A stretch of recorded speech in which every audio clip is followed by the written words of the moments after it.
Assalamualaikum warahmatullahi wabarakatuh. Hai, perkenalkan kami dari kelompok 15 PPAM, yaitu kelompok Jong Sumatranen. Kami akan mempresentasikan aplikasi kami yang berjudul Kids Academy. Kelompok kami berisikan saya sendiri dengan putra Anda dengan NIM 1822161 dan juga Algi.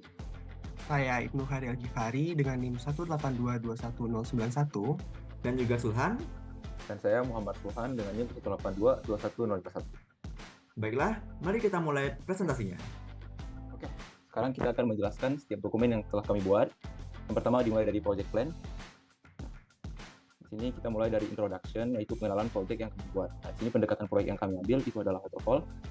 Jadi dalam implementasinya, setiap tahap proyek itu dilakukan secara berurutan, mulai dari analisis kebutuhan, desain implementasi, pengujian, sampai pemeliharaan. Nah, kenapa dipilih waterfall? Karena di sini kami telah mendeskripsikan dan menyatakan setiap requirement dan kebutuhan yang ingin dibuat dalam aplikasi. Jadi sehingga pendekatan proyek yang cocok diambil adalah waterfall. Nah, selanjutnya ke bagian 2 itu scope. Di sini dalam pengembangan aplikasi ada 2 tahap utama yang menjadi lingkup pekerjaan yang akan dilakukan, yaitu ada tahap pengembangan awal dan tahap pengembangan lanjutan. Nah, untuk tahap pengembangan awal itu ada 3. Yang pertama itu discovery. Di sini tujuan utama dalam tahap ini adalah mengidentifikasi semua kebutuhan, persyaratan yang dibutuhkan pada aplikasi yang akan dibuat. Ini mencakup pada analisis pasar, komputer, dan seterusnya. Nah, outcome dari tahap ini adalah dokumen persyaratan yang mendetail yang akan menjadi panduan untuk tahapan selanjutnya. Nah, kemudian ada tahapan kedua, pengembangan awal, yaitu adalah desain. Di sini tadi konsep yang telah diidentifikasi selama tahap discovery itu akan diubah menjadi desain. Di sini kita akan menghasilkan wireframe, mockup, prototype, dan seterusnya seperti itu. Selanjutnya setelah desain akan masuk ke tahap development awal, ya, development pertama. Di sini kita akan melakukan pengembangan aplikasi, namun untuk fitur-fitur yang dasarnya aja. Di sini mencakup front end-nya, back end-nya, dan seterusnya seperti itu. Di sini kita menggunakan bahasa pemrogramannya adalah React Native dan database-nya Firebase. Nah, kemudian ada tahap kedua, itu tahap pengembangan lanjutan. Di sini ada 3 tahap juga. Yang pertama development lanjutan. Jadi tadi di tahap sebelumnya di development itu telah dibuat semua fitur yang dibutuhkan, fitur utama yang dibutuhkan dalam aplikasi. Nah, pada tahap ini akan dibuat pengembangan fitur tambahan dan penyempurnaan aplikasi. Nah, di sini mungkin termasuk kegiatannya itu penambahan modul pembelajaran yang baru, peningkatan performa, atau implementasi umpan balik pengguna yang diperoleh dari uji coba awal.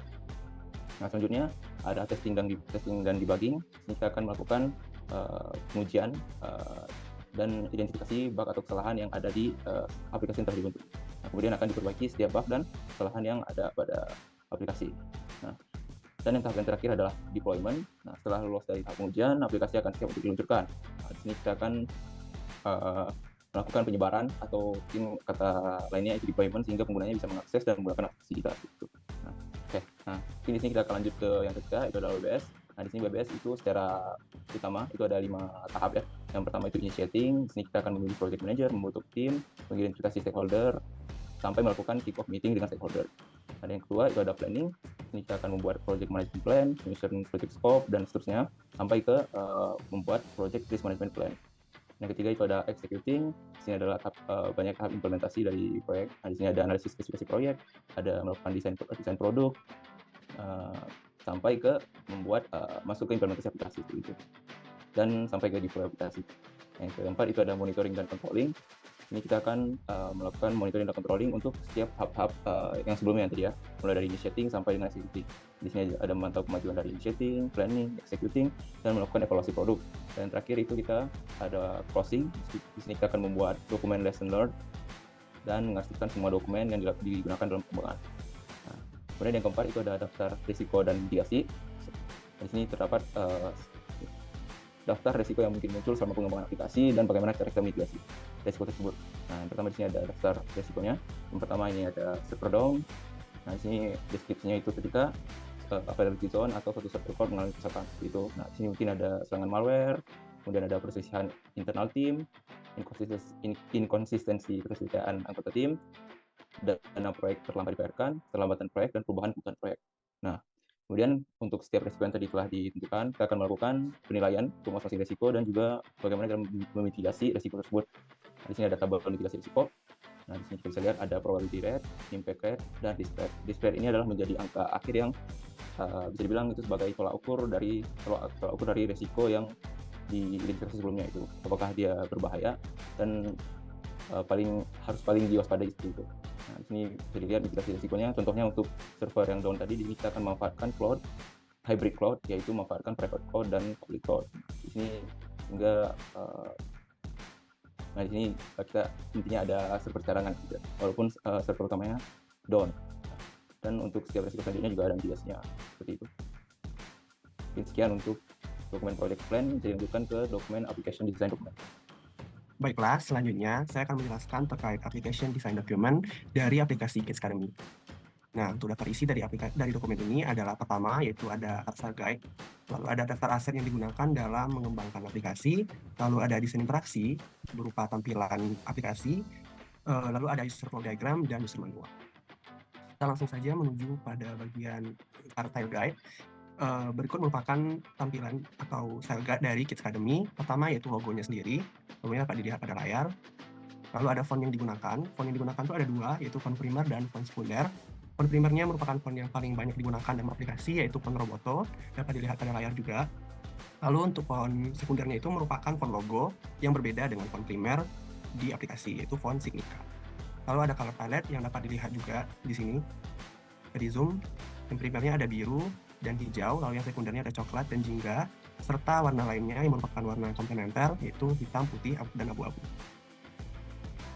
Lalu kita lanjut pada daftar aset yang digunakan dalam pengembangan aplikasi Kids Academy. Pertama ada header yang terletak pada bagian atas yang berisi informasi XP atau poin yang diraih oleh pengguna, lalu ada ranking dan ada energi. Lalu yang kedua ada navbar, merupakan bagian navigasi untuk memindahkan user dari bagian dashboard, library, store, dan juga profile. Lalu ada energy status notification card, merupakan card yang memberikan notifikasi tentang kondisi energi pengguna saat ini. Lalu ada question card, merupakan card yang berisi pertanyaan yang akan dijawab user saat mengerjakan modul. Lalu ada submit answer button, merupakan button yang akan dapat ditekan user saat ingin mengumpulkan jawabannya. Button ini juga bisa digunakan untuk button menuju soal selanjutnya. Lalu ada profile card, merupakan card yang berisi informasi user, serta dapat meminta user untuk login jika belum. Jadi tombol di sini dapat berubah menjadi masuk akun dulu. Lalu ada user leaderboard card, merupakan card yang berisi data user berupa nama user dan poin yang terletak pada laman leaderboard. Biasanya berjumlah sama banyaknya dengan jumlah user yang masuk ke dalam aplikasi. Lalu ada modul card, merupakan card yang dapat ditekan saat akan mengerjakan modul. Jadi jika user ingin mengerjakan sebuah modul, user dapat menekan sebuah card, yaitu card yang berupa seperti ini. Lalu ada library card, merupakan card yang dapat ditekan user saat akan mengakses library. Ada beberapa jenis library seperti huruf, baca, hitung, serta hiburan yang disesuaikan dengan kebutuhan bisnis dari Kids Academy. Lalu ada learning pad button, merupakan button yang dapat ditekan saat akan mengubah learning pad sesuai keinginan dengan rentangan umur 2-8 tahun. Lalu ada back button, merupakan tombol kembali ke stage sebelumnya. Lalu ada user statistic card, merupakan card yang berisi informasi spesifik user di laman profile. Jadi ada informasi seperti informasi XP, energi, saldo, dan juga ranking. Lalu lanjut ke video placeholder, merupakan placeholder untuk meletakkan video yang akan diakses di library. Lalu ada authentication, tombol untuk lamar autentikasi berupa tombol masuk dan tombol daftar, dan authentication field merupakan field yang dapat diisi saat akan melakukan autentikasi. Untuk desain interaksinya dapat dilihat ada splash screen, lalu ada sign in page seperti ini, lalu ada login page seperti ini, lalu ada dashboard seperti ini. Nanti akan disesuaikan juga dengan bentuk aplikasi saat pengembangannya. Lalu ada library, ini merupakan tampilan dari library, ada huruf, baca, dan hitung yang dapat ditekan masing-masing. Lalu ada materi, ini merupakan placeholder-nya yang juga nanti akan disesuaikan dengan saat pengembangan aplikasi. Lalu ada modul tes, ini merupakan modul tes, di mana ini merupakan card soal, dan ini merupakan card pengumpulan jawaban. Lalu ada modul answer, lanjut. Lalu ada leaderboard, sini merupakan user card atau leaderboard card. Lalu ada store, di mana user dapat membeli, dan ini merupakan energy notification card. Lalu ada laman profile, di sini ada profile card dan juga statistik dari user. Untuk user flow-nya sendiri, dapat dilihat pada layar, dimulai dari membuka aplikasi dan memilih page yang diinginkan, sampai pada akhirnya jika sudah selesai memakai, dapat ditutup dan user pun keluar dari aplikasi. Untuk user manualnya dapat dilihat pertama ada langkah-langkah dalam mengarahkan user untuk masuk aplikasi, lalu ada langkah-langkah autentikasi, lalu memilih learning pad, mengerjakan modul, melihat library, melihat scoreboard, membeli energi, melihat profile, serta keluar akun. Mungkin sekian dulu untuk application design document. Dapat dilanjutkan pada technical design document. Baik, selanjutnya kita akan membahas terkait dengan technical design dokumen, di mana untuk dokumen ini ada beberapa outline, yaitu terkait dengan deskripsi sistem, deskripsi kebutuhan perangkat lunak, spesifikasi perangkat lunak, skenario pengguna, dan juga tautan penting. Oke, kita lanjut saja pada deskripsi sistem. Untuk deskripsi umum sendiri, Kids Academy merupakan aplikasi berbasis pendidikan yang diperuntukkan untuk anak-anak sebagai media pembelajaran mereka dengan media yang disenangi mereka. Hal ini diharapkan dapat memudahkan anak-anak belajar, melatih konsentrasi anak, menyalurkan kreativitasnya dan imajinasinya, menghilangkan kejutan anak, dan juga meningkatkan ingatan anak. Nah, target user dari Kids Academy ini sendiri adalah anak-anak balita dan terutama untuk usia 2-8 tahun. Terdapat beberapa batasan perangkat lunak ini, di mana untuk aplikasi ini diimplementasikan sebenarnya untuk berbasis Android dan juga iOS. Cuma karena keterbatasan dari perangkat pengembang, maka untuk perangkat lunak ini akan dipastikan dapat sangat baik itu hanya pada perangkat Android begitu. Dan berikut untuk lingkungan operasinya, di mana untuk Android-nya itu minimal untuk Android 5.0 dan juga iOS-nya di iOS 10 atau yang lebih terbaru begitu. Dan berikut beberapa tools, framework, dan lainnya yang kami gunakan, yaitu untuk toolsnya kami menggunakan VS Code dan juga Android Studio sebagai emulator, framework yang menggunakan React Native Expo, bahasa pemrogramannya JavaScript, styling materialnya dengan React Native Paper dan juga Native Win, dan juga backend-nya kita menggunakan Firebase. Dan berikut konteks diagram dari Kids Academy, di mana untuk eksternal dari Kids Academy ini hanya ada dua, yaitu pengguna dan juga finance partner. Dan perlu diketahui bahwa finance partner ini merupakan payment gateway, tapi untuk implementasi ini kita tidak menggunakan payment gateway, dan untuk pembayarannya kami menggunakan saldo dan interaksi internal begitu. Dan ini beberapa hal yang bisa digunakan dan peruntukan data dari pengguna dan juga Kids Academy sendiri. Lanjut pada data flow diagram level 1, di sini cukup rumit ya, tetapi intinya adalah pada data flow diagram ini kami membreakdown beberapa hal dan itu berdasarkan dari konteks diagram yang telah dijelaskan di atasnya begitu. Secara umum kami menggunakan 3 data, yaitu ada database untuk data pengguna, data modul, dan juga data library. Dan pengguna dapat melakukan hal-hal seperti yang terlihat pada layar berikut ini. Lanjut kita sampai pada deskripsi kebutuhan perangkat lunak.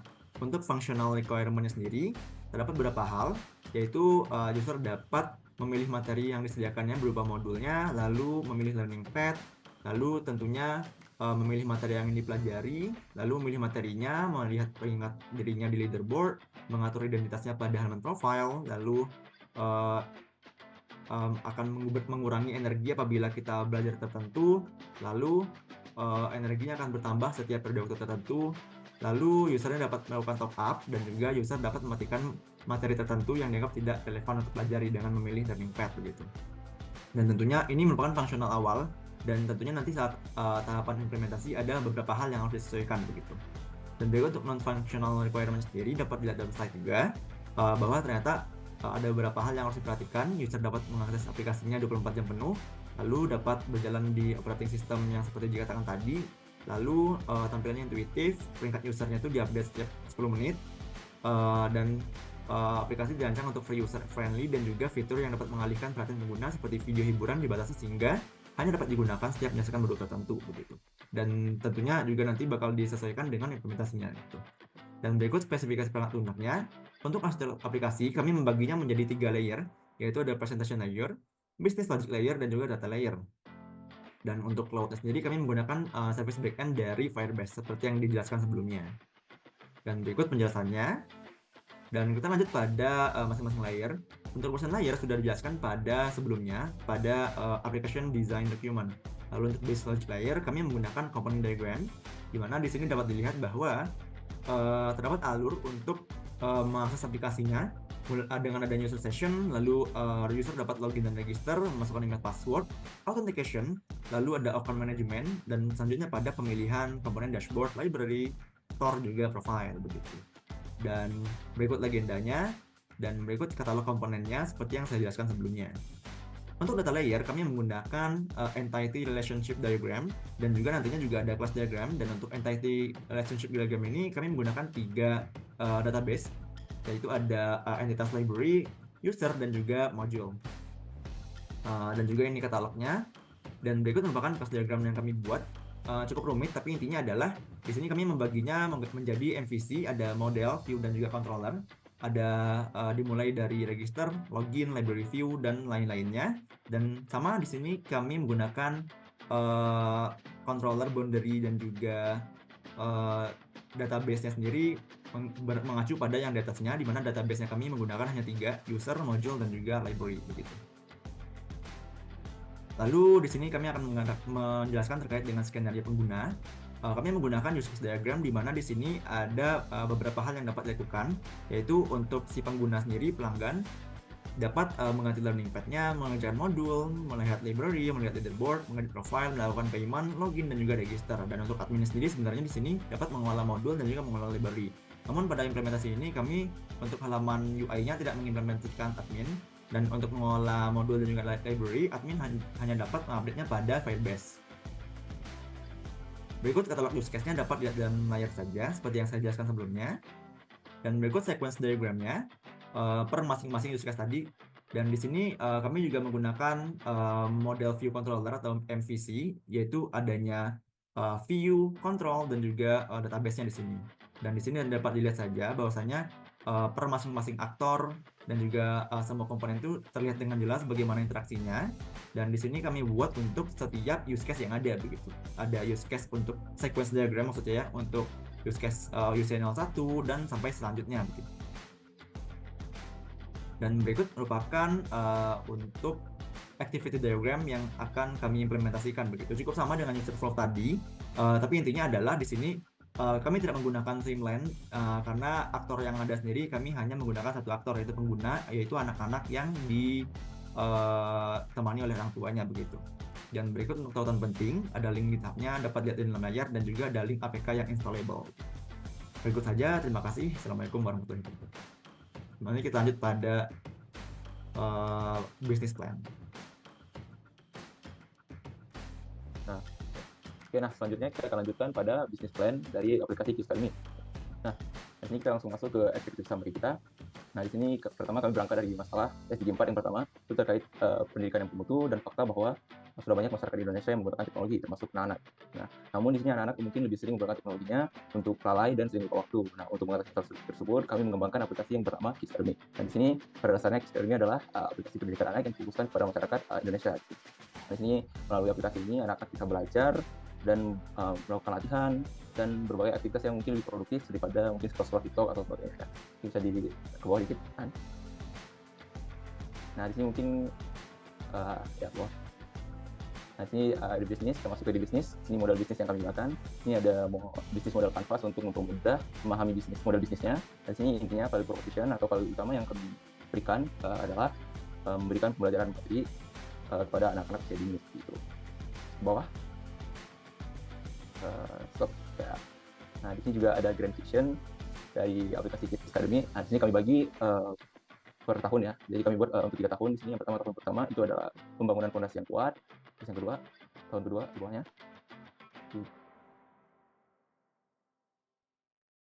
Nah, tahun kedua ada ekspansi market dan optimasi, dan yang ketiga ada peningkatan skala dan komunitas gitu. Saya diteruskan ke bawah. Nah, kita dilanjutkan ke di market. Oke, kita akan membahas terkait dengan market atau pasar dari aplikasi Kids Academy. Pertama akan membahas terkait segmentasi dari pasar Kids Academy yang merupakan dilakukan, analisis pasar ini dilakukan supaya dalam pengembangan aplikasi, bisnis dapat mengenal pengguna lebih dalam lagi, sehingga dapat dikembangkan berdasarkan karakteristik pengguna. Lalu, dapat ditentukan target dari pasarnya, yaitu anak berusia dini dari 2 hingga 8 tahun dengan dasar sesuai dengan Badan Pusat Statistik tahun 2022, penduduk Indonesia dalam usia dini mencapai jumlah 44,1 jiwa, yang jika dalam bentuk persen itu sebesar 16%, yang bermakna bahwa angka ini cukup besar dan penting untuk dilakukan pengelolaan yang baik terhadap kualitas dari pendidikan anak-anak usia dini. Kita lanjut pada unique value proposition. Kids Academy memiliki unique value proposition yaitu Where Learning Feels Fun, yang juga menjadi sebuah slogan dari Kids Academy, bermakna bahwa Kids Academy ingin memberikan wadah pembelajaran yang bermanfaat namun juga menyenangkan. Yang membedakannya dengan aplikasi lain, Kids Academy juga memberikan tampilan yang intuitif. Kita lanjut pada competitor analysis yang digunakan framework yaitu SWOT analysis dan TOWS analysis. Dapat dilihat pada layar. Next saja. Oke, dapat dilanjutkan pada strategis.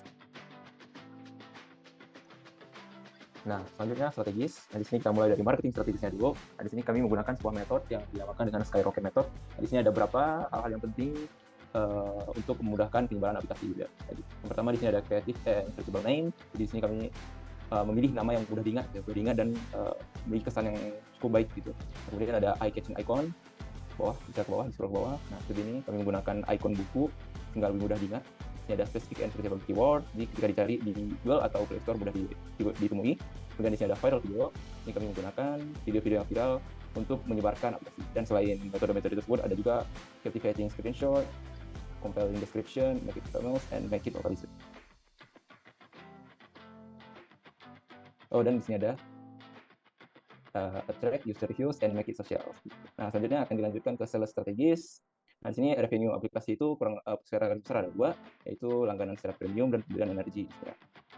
Di sini mungkin nanti emang di awal rilisnya mungkin baru pembelian energi dulu ya, kemudian mungkin secara bertahap dilanjutkan dengan premium, dan mungkin kalau misalnya emang udah cukup berkembang aplikasinya mungkin akan dimasukkan iklan. Nah, di sini juga ada yang terakhir ada strategic alliance.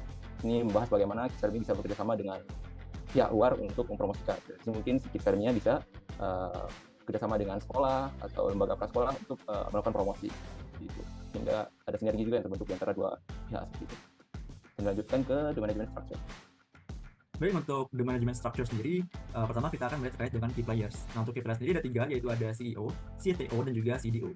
Nah, untuk CEO sendiri yaitu adalah Muhammad Sulhan, yaitu 182-21051, dan ya, Sulhan ini merupakan pemimpin visioner yang memegang kendali atas arah strategis dan operasional organisasi selayaknya CEO.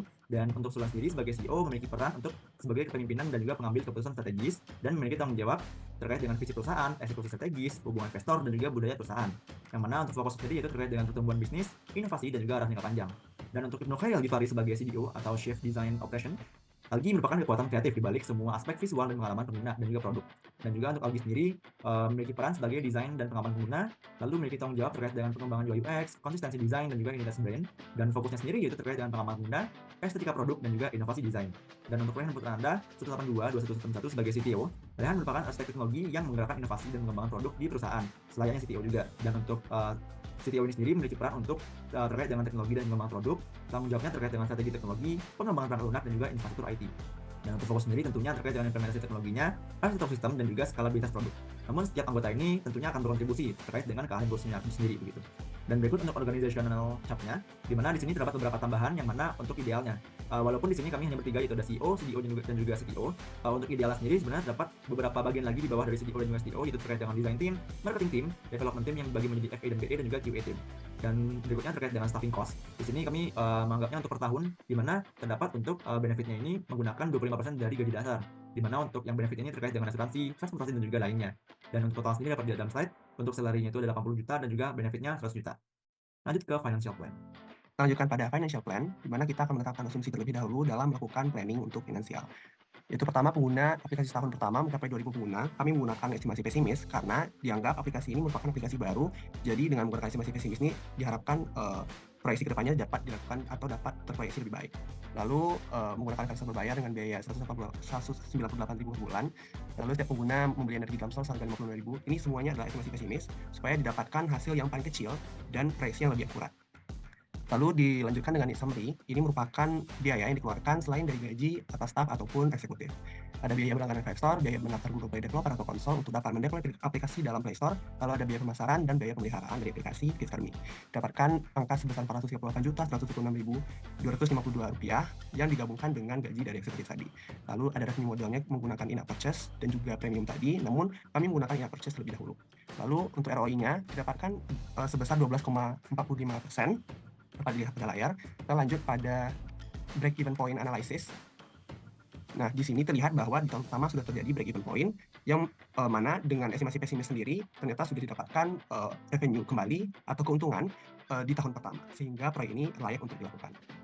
Lalu ada projected revenue dan benefit dapat dilihat pada layar, dan kita lanjut pada kesimpulan.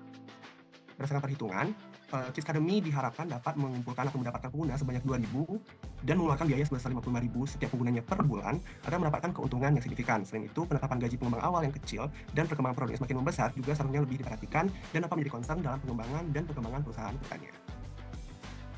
Baiklah, kami akan mendemonstrasikan aplikasi Kids Academy yang memiliki slogan Where Learning Feels Fun. Di sini, kita akan melihat 4 tab utama pada Kids Academy, yaitu ada dashboard, yang mana di dashboard pengguna dapat menggunakan atau mengerjakan modul-modulnya sendiri. Lalu ada library, di mana anak-anak dapat mencari hiburan di kala senggang, di mana dia tuh tidak sedang belajar atau mungkin tes di modul sebelahnya. Lalu ada store, di mana di sini orang tua dapat membeli energi untuk anak, karena energi sendiri digunakan untuk membuka modul pada tab dashboard tadi. Di sini ada profile, di mana nanti untuk profile sendiri akan terlihat statistik anak, mulai dari XP, saldo, ranking, dan juga energi. Dan untuk pemberitahuan juga, untuk modul ini hanya dapat diakses apabila pengguna sudah login, dan juga untuk store juga hanya dapat dibeli apabila pengguna juga sudah login, begitu. Lanjut. Nah, kemudian untuk melakukan register, di sini Anda bisa melakukan profile, tekan tombol masuk akun. Nah, di sini ada register atau daftar ya. Ini kita bisa buat pengguna dengan username dan email dan juga password yang kita inginkan. Misalkan username-nya ya, Daniel.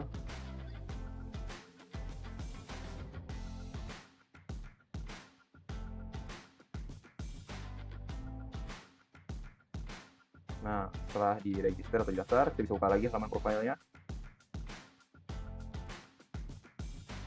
Nah, dan di sini kita lihat kalau ada statistik pengguna yang di-set dengan nilai default ya. Di sini ada total XP, ranking, energi, dan saldo. Nah, di sini saldo sebenarnya pada realisasinya 0, tapi di sini untuk mempermudah simulasi kami nge-setnya 50.000 gitu. Nah, kemudian kita bisa ke dashboard. Nah, di sini dashboard. Ini kita terdapat modul-modul yang bisa dikerjakan oleh si penggunanya. Dan juga di sini ada learning pad di atas ya. Learning pad di atas. Nah, di sini ada 2/4, 5/6, 7/8 atau small mode. Nah, di sini akan diberikan modul yang sesuai dengan rentang anak dengan umur sekian. Nah, di sini mungkin kita akan coba mengerjakan satu modul ya. Modul 1. Di sini bisa dijawab asal saja dulu.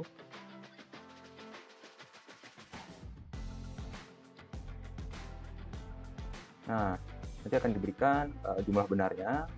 Kemudian kita lihat, nah di sini udah menjadi warna biru, artinya modul ini sudah dikerjakan oleh si dokumennya. Dan di sini kita juga bisa lihat yang XP di sini yang tadinya 0 sekarang udah menjadi 30 gitu. Nah, di sini juga bisa dilihat bagian leaderboard yang di bagian tengah itu. Kita coba ditekan. Nah, ini kita bisa melihat peringkat user dengan user-user yang lainnya. Nah, untuk usernya itu difokuskan ke sini, ada yang diberikan border seperti ini, dan di sini diperlihatkan pula XP-nya berapa seperti itu. Ya, kita kembali dan dilanjutkan ke fitur selanjutnya. Oke, kita lanjut pada bagian library. Dalam library ada 4 modul, yaitu huruf, baca, hitung, dan hiburan. Kita coba lihat salah satu modul, yaitu huruf. Pada modulnya kita tekan saja salah satu video yang ingin kita tonton.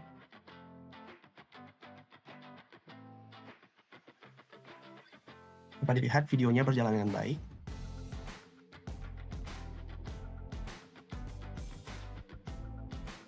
Kita keluar, lalu kita masuk pada menu store, di mana kita akan membeli energi.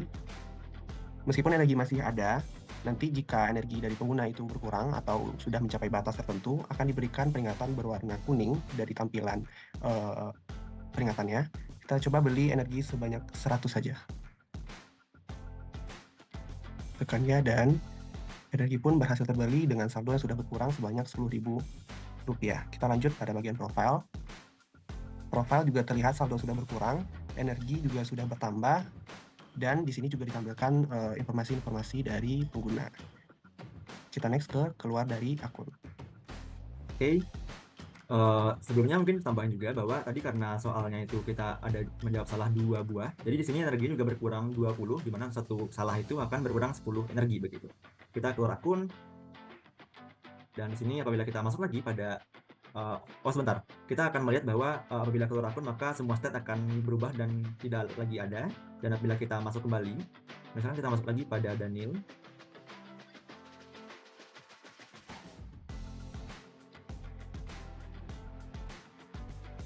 dan di sini terlihat bahwa stat yang Daniel tadi terlihat kembali, dan juga statistik Daniel juga kembali seperti semula.